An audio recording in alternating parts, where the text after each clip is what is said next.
Hi everyone, Assalamu alaikum. Welcome back to my Facebook page and YouTube channel আশি daily blog. সবার কি অবস্থা, কেমন আছেন? আজকে আরেকটা রেসিপি নিয়ে আপনাদের মাঝে চলে আসলাম। আশা করি ভিডিওটা আপনাদের ভালো লাগবে। তো এই তো দেখতে পাচ্ছেন আমি মাছের ডিমগুলোকে লেবু দিয়ে সিদ্ধ করতে দিয়েছি। তো এই তো আমি এখন মাছের ডিমগুলো গরম পানি থেকে নিয়ে নিলাম, পানি ঝরতে দিলাম।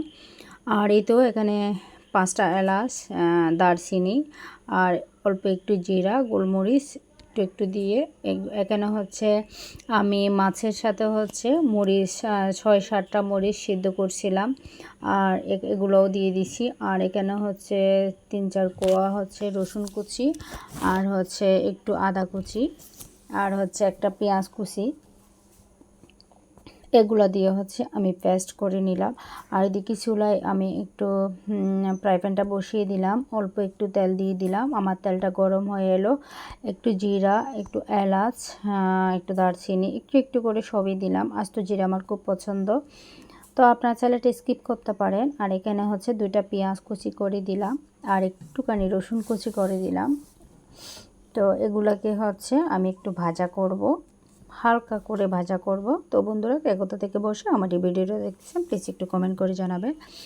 যারা আমার চ্যানেলে নতুন, যারা আমার চ্যানেলটা কোনো সাবস্ক্রাইব করেন নাই, প্লিজ আমার চ্যানেলটি সাবস্ক্রাইব করবেন, পাশে থাকা বেল আইকনটি অন করে দিবেন। আর যারা আমার পেজে নতুন, পেজটিতে লাইক ফলো দিয়ে পাশে থাকবেন।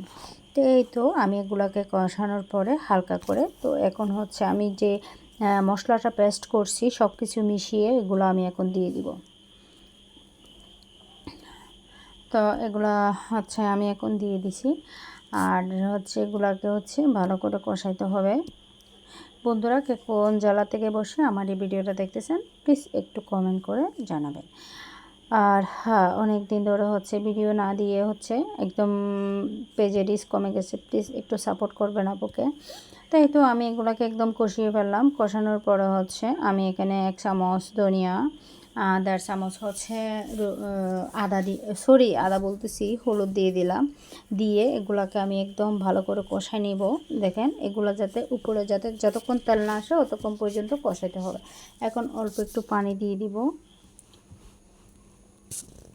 এগুলো যখন সুন্দর করে কষাবো দেখবেন একটা সুন্দর কালার চলে আসবে। তো আমি এখানে এক এক করে মাছের ডিমগুলো দিয়ে দিব।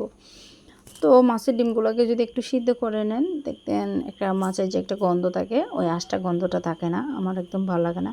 এই জন্য আমি লেবু দিয়ে সিদ্ধ করে নিই, গন্ধটাও চলে যায়, খাইতেও ভালো লাগে। তো এই তো এক এক করে আমি এগুলোকে বসিয়ে দিচ্ছি। তো আপনারা কিভাবে মাছের ডিম রান্না করেন সেটা অবশ্যই কমেন্ট করে জানাবেন। এখানে আমি আর একটু পানি দিব। পানি দিয়ে এই তো একটু লবণ দেখতেছিলাম, লবণ হয়েছে কি না, একটু লবণও দিয়ে দিলাম। দেওয়ার পরে আমি এই তো আমি এখন ঢাকনাটা দিয়ে দিব।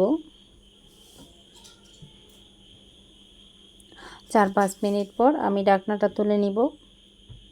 এখন আমি দিয়ে দিব একটা ম্যাজিক মশলা। ম্যাজিক মশলা দেওয়াতে ম্যাজিকের মতো কাজ করবে। আর আমার ম্যাজিক মশলা অনেক অনেক অনেক বেশি পছন্দ, মানে এটা বলে বোঝানো যাবে না। তবে ইদানিং একটু খাওয়ানো কমাইছি।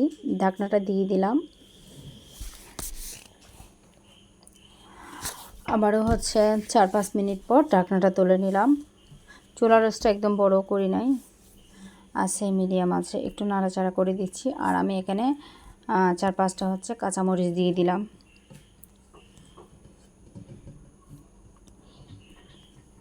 তো আর 1 মিনিট রাখার পরে আমি তো নামিয়ে ফেললাম। তো ফাইনালি হয়ে গেল আমার আজকে রেসিপি। আমি এখন একটু প্লেটে নিয়ে আপনাদেরকে দেখাচ্ছি। তো বন্ধুরা, আমার রেসিপিটা আপনাদের কেমন লাগলো অবশ্যই কমেন্ট করে জানাবেন। যদি আমার রেসিপি আপনাদের এইটুকু ভালো লাগে প্লিজ একটা লাইক, একটা কমেন্ট, যদি বেশি ভালো লাগে একটা শেয়ার করবেন। তো সবাই ভালো থাকবেন, আবার চলে আসবো নতুন করে রেসিপি নিয়ে। সে পর্যন্ত সবাই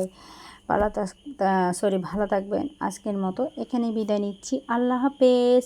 আসসালামু আলাইকুম রহমতুল্লাহ।